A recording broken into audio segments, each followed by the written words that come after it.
hal yang simpel, tapi masih banyak orang yang pada bingung nih, yaitu era VOC sama era kolonial Belanda. Itu tuh jelas dua hal yang berbeda, guys. Karena orang tuh pada pikir kalau keduanya itu dari Belanda gitu. Makanya mereka percaya kalau Belanda itu ngejajah Indonesia sejak VOC datang. Padahal itu jelas salah, guys.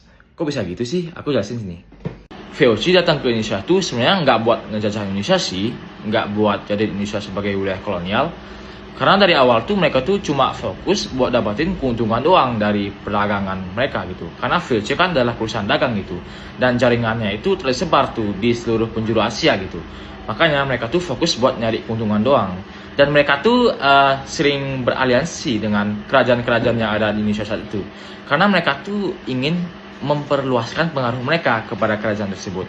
Supaya mereka tuh saling beradu domba dan akhirnya mereka tuh dapat dah keuntungan yang makin gede gitu.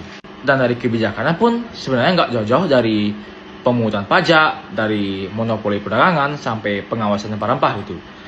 Jadi intinya mereka datang ke sini tuh buat nyari keuntungan doang. Sedangkan di era kolonial Belanda, kita tuh baru mulai dijajah saat itu.